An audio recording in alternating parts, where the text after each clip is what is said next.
తాకట్లో ఉన్న మీ బంగారాన్ని విడిపించి ఆ రోజు ఆన్లైన్ రేటుకి కొంటాం. Sharma gold company. నమస్తే, వెల్కమ్ టు సుమన్ టీవీ. నేను జానకి. వివాదాస్పద ఆధ్యాత్మికవేత్త స్వామి నిత్యానంద స్వామికి సంబంధించి ఓ వార్త ఇప్పుడు సంచలనం రేకెత్తిస్తుంది. నిత్యానంద చనిపోయినట్టు వార్తలు వస్తున్నాయి. ఈ విషయాన్ని ఓ వీడియో రూపంలో నిత్యానంద మేనల్లుడు సుందరేశ్వరన్ మీడియాకు పంపినట్టుగా సమాచారం. హిందూ ధర్మాన్ని కాపాడుకోవడం కోసం ఆయన ప్రాణాలను త్యాగం చేశారని సుందరేశ్వరన్ చెప్పినట్టుగా వార్తలైతే వస్తున్నాయి. 2 రోజుల క్రితమే నిత్యానంద చనిపోయినట్టు ఆయన వీడియో సందేశం ఉన్నట్లుగా కూడా సమాచారం అయితే అందుతోంది. ఇక ఇదే అంశానికి సంబంధించి మనతో పాటు మాట్లాడటానికి మా అవుట్పుట్ ఎడిటర్ తిరుమల్ రెడీగా ఉన్నారు. ఆయనతో డిస్కస్ చేద్దాం.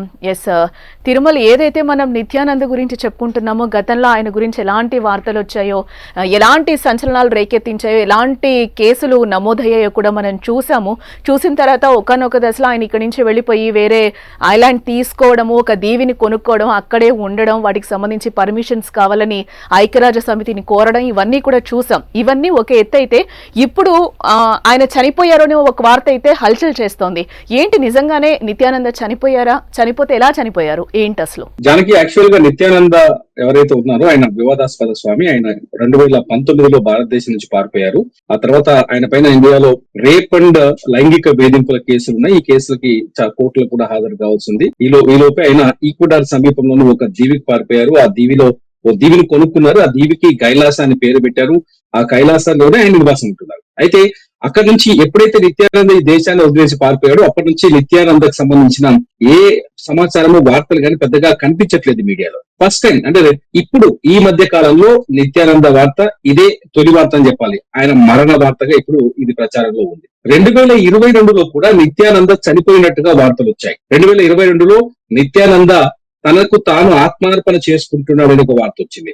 ఆ తర్వాత తను సమాధి అయ్యాను, ఆ తర్వాత సమాధి నుంచి బయటకు వచ్చానంటూ నిత్యానందకు సంబంధించిన కొన్ని స్టేట్మెంట్స్, వీడియోస్ బయటకు వచ్చాయి. ఒకటి గుర్తుపెట్టుకోవాలి, ఇక్కడ నిత్యానంద బతికున్నాడా చనిపోయాడు అనేది తెలియాలి అంటే నిత్యానంద వీడియోలు రిలీజ్ అవుతాయి, లేకపోతే నిత్యానంద మాట్లాడాలి. కానీ ఎందుకంటే నిత్యానంద చనిపోయే ముందు తన మేనల్లుడు ఎవరైతే ఇప్పుడు ఉన్నారో ఆ అల్లుడు, ఆయన ఏం చేస్తున్నారంటే నిత్యానంద చనిపోయాడు, హిందూ ధర్మం కోసం నిత్యానంద తన ప్రాణాన్ని త్యాగం చేశాడు, నిత్యానంద హిందువుల కోసం ప్రాణాన్ని అర్పించాడని చెప్తున్నారు. కానీ ఇందులో వాస్తవికత లేదనే మనం కొంతవరకు అయితే ఇప్పటికి నమ్మాల్సిన అవసరం ఉంది. ఎందుకంటే 2022లో కూడా ఇదే విషయాన్ని ఈ విధంగానే ప్రచారంలోకి తీసుకొచ్చారు. నిత్యానంద ఎటువంటి వ్యక్తి అంటే మీడియాని అడ్డం పెట్టుకొని, పబ్లిసిటీని అడ్డం పెట్టుకొని తన ముందుకెళ్లే వ్యక్తి.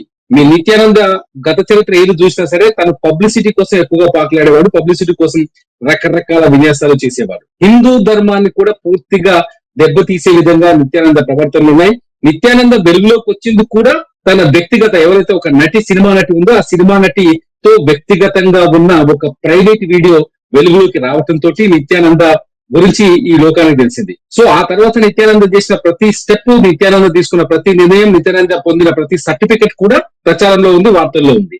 అదే విధంగా నిత్యానంద పైన కేసులున్నాయి. నిత్యానందని అరెస్ట్ చేస్తారనే చర్చ జరుగుతున్న తరుణంలో నిత్యానంద ఈ దేశాన్ని వదిలేసి పారిపోయాడు. ఇప్పుడు నిత్యానంద హిందూ ధర్మం కోసం చనిపోయాడని ఆయన అల్లుడు చెప్తూ ఉన్నాడు. ఇందులో వాస్తవం ఉన్నట్టుగా ఎక్కడ కనిపించట్లేదు. ఎందుకంటే ఆయన నిత్యానంద అల్లుడు ఎవరైతే ఉన్నారో ఆయన ఏ మీడియాకి వార్తలు ఇచ్చారు, ఎవరికి ఇచ్చారు, అందులో ఆ వార్తల్లో ఆ వీడియో ఏంటి, దాంట్లో స్పష్టత ఏంటి, ఇవేవి లేవు.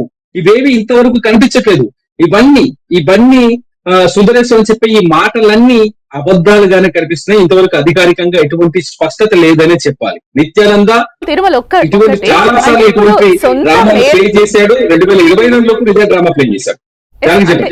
ఎస్, అంటే ఇప్పుడు సొంత మేనల్లుడు నిత్యానంద గురించి ఇలాంటి గాసిప్స్ పుట్టించడానికి ఏంటి కారణం? అంటే సొంత మేనల్లుడు ఇలాంటి వార్తలు పుట్టించే అవకాశం ఉంది అని అనుకుంటారా?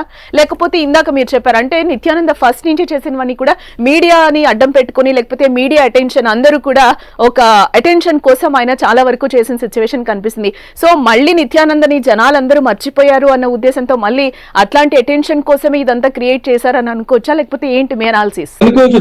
అనుకోవచ్చు దానికి చాలా స్పష్టంగా అర్థమవుతుంది. ఎందుకంటే నిత్యానంద మేనల్లుడు ఎవరైతే సుందరేశ్వరానంద ఉన్నాడో ఆయన వార్త నిత్యానంద మరణించాడని రాసిన వెబ్సైట్స్ కొన్నింటిలో, మన వెబ్సైట్స్ కావచ్చు, కొంత రీసెర్చ్ చేస్తే కనిపిస్తుంది ఏంటంటే వెబ్సైట్ లో ఆయన మరణించాడనే వార్తతో పాటు ఆయనకున్న 4,000 కోట్ల ఆస్తికి వారసుడు ఎవరు, వచ్చి ఇంకో కొన్ని సైట్లలో రాశారు ఆయనకున్న 10,000 కోట్ల రూపాయల ఆస్తులకు, సామ్రాజ్యానికి, ఎంపైర్ కి వారసులు ఎవరు అనే వార్త కూడా రాస్తున్నారు. ఇదంతా ఏంటి అంటే రెండు రకాల చర్చలు జరుగుతుంది. సాధారణంగా మేనలుడు కాబట్టి తనకి ఆయనకే వారిని ఎవరు సుందరేశ్వరానందకే వారసత్వం ఉంటుందనే చర్చ ఒకటి నడుస్తుంది. లేదు నిత్యానందకి అత్యంత సన్నిహితురాలైన రంజిత హీరోయిన్ ఎవరైతే నటి ఉన్నారో ఆ రంజితకే ఈ పీఠం దక్కుతుందని ఒక చర్చ జరుగుతుంది. విచిత్రమైన విషయం, అతను చచ్చిపోయాడు బతికాడు ఇంతవరకు క్లారిటీ లేదు, అధికారికంగా ప్రకటన లేదు, ప్రభుత్వాలు ధృవీకరించలేదు. ఎవరైతే సుందరేశ్వరానంద నిత్యానంద చనిపోయినట్టుగా వీడియో రిలీజ్ చేశాడు మీడియా కన్నా అన్న చర్చ జరుగుతుంది. ఆ వీడియో కూడా ఇంతవరకు బయటకు రాలేదు. ఇదంతా చూస్తుంటే ఏదో చిన్న గేమ్ లాగా కనిపిస్తుంది, లేకపోతే మీడియా అటెన్షన్ ని తన వైపు తిప్పుకోవడానికి నిత్యానంద ఆడిస్తున్న గేమ్ గా కనిపిస్తుంది. నిత్యానంద ఇటువంటి గేమ్స్ చాలా ఆడాడు, గతంలో కూడా చాలా రోజులు ఆడారు. సో నిత్యానంద ఏం చేస్తారంటే ఇట్లా గతంలో కూడా 2022 మే 1వ తేదీన కొన్ని మనం చూడొచ్చు ఒకసారి. ఆ టైంలో కూడా నిత్యానంద చనిపోయాడు, ప్రాణార్పణ చేశారు ఒక చర్చ జరిగింది. కట్ చేసిన నిత్యానంద బయటకు వచ్చి నేను కేవలం సమాధి అయ్యాను అంతే తప్ప హిందూ ధర్మం కోసం తన ప్రాణార్పణ నేను చేయలేదు అని ఆయనే ప్రకటించారు. ఇప్పుడు మళ్ళీ నిత్యానంద చనిపోయాడని ఆయన మేనలుడు ఎవరో ప్రకటించినట్టుగా వీడియో రిలీజ్ చేసినట్టుగా తెలుస్తోంది, ప్రచారం జరుగుతుంది. కానీ వీడియో బయటకు రాలేదు. మళ్ళీ 2వ రోజుకో 3వ రోజుకో నిత్యానంద నేనున్నాను అని ఒక వీడియో వచ్చింది అనుకోండి, అప్పుడు చూసే వాళ్ళు వినే వాళ్ళంతా ఏమైపోతారు, వేరు పిచ్చోళ్ళు అయిపోతారు. సో నిత్యానంద కేవలం మీడియా అటెన్షన్ ని తన వైపు తిప్పుకోవడానికి మాత్రమే ఈ ప్రయత్నం చేస్తున్నట్టుగా స్పష్టంగా అర్థమవుతుంది. ఒకవేళ నిత్యానంద చనిపోయి ఉంటే, ఈ వార్త వచ్చి దాదాపు 24 గంటలు దాటిపోతుంది, ఒకవేళ నిత్యానంద చనిపోయి ఉంటే ఆయనకు సంబంధించిన వీడియోలు కానీ ఫోటోలు కానీ ఈ పాటికి బయటకు వచ్చే అవకాశం ఉంది. ఎందుకంటే సోషల్ మీడియా చాలా వేగంగా ఉంది. ఏదైతే నిత్యానంద సొంతంగా ఏర్పాటు చేసుకున్న కైలాస దేశంలో అక్కడ కూడా సోషల్ మీడియా పనిచేస్తుంది. అక్కడ కూడా నిత్యానంద సంబంధించిన శిష్యులు చాలా మంది ఉన్నారు, వాటిని బయటకు తీసుకొచ్చే వాళ్ళు చాలా మంది ఉంటారు.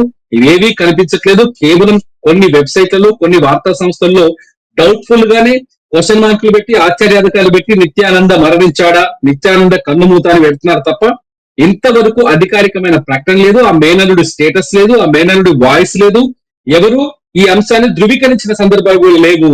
దానికి ఇది పక్కా ఒక గేమ్ ప్లాన్. అయితే నిత్యానంద గేమ్ ప్లాన్ అయి ఉండాలి, లేకపోతే ఎవరో ఒకరు సృష్టించిన వదంతి అయి ఉండాలని మాత్రం అర్థమవుతుంది ఇక్కడ. ఎస్, అంటే డయాలసిస్ చేయించుకుంటూ కూడా 2 days ముందు మరణించారు నిత్యానంద అనే వార్తల్ని పూర్తిగా మనం కొట్టి పారేయొచ్చు అంటారా? తిరుమల ఏంటి? మొదటి నుంచి ఒక చర్చ జరుగుతుంది. నిత్యానంద కొంత అనారోగ్యానికి గురయ్యాడు. నిత్యానంద ఏదైతే గతంలో 2022లో సమాధి అవ్వడానికి ప్రయత్నించారో ఆ సమయంలో నిత్యానంద ఆరోగ్యం పూర్తిగా దెబ్బతిన్నదని ఒక చర్చ ఉంది.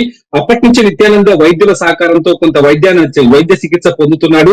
తనను తాను దేవుడుగా ప్రకటించుకున్నప్పటికీ నేనే దేవుణ్ణి నేనే శివుని అని ప్రకటించుకున్న నిత్యానంద డాక్టర్ల నుంచి చికిత్స పొందుతున్నారు అని చర్చ అవుతుంది. కొంత ఇందులో వాస్తవికత కూడా కనిపిస్తుంది. ఎందుకంటే సమాధి అవ్వడానికి పూర్తిగా నీళ్లు అన్నం మానేసి కేవలం గాలితోనే బతికేస్తాననే ప్రయోగం చేయడంలో కొంత ఆరోగ్యాన్ని తనను తాను దెబ్బ తీసుకున్నట్టు తెలుస్తుంది. ఈ నేపథ్యంలో నిత్యానంద కొంత ఇష్యూస్ ఉన్నట్టు తెలుస్తుంది. ఇప్పుడు వచ్చిన వార్తలో కూడా నిత్యానంద ఎలా చనిపోయాడని ఎంక్వైరీ చేస్తే 2 కిడ్నీలు దెబ్బతిన్నాయి, ఆయన మంచం పెట్టాడు, అక్కడి నుంచి కోలుకోలేకపోయాడు, ఆ తర్వాత ప్రాణాలు వదిలేశాడు అనేది కూడా ఒక చర్చ జరుగుతుంది. ఇందులో వాస్తవం ఉందా అనేది చెప్పలేం, కానీ నిత్యానంద అయితే అనారోగ్యంతో ఇబ్బంది పడుతున్నారు అనేది మాత్రం కొంతలో కొంత వాస్తవం అని మాత్రం అర్థమవుతుంది.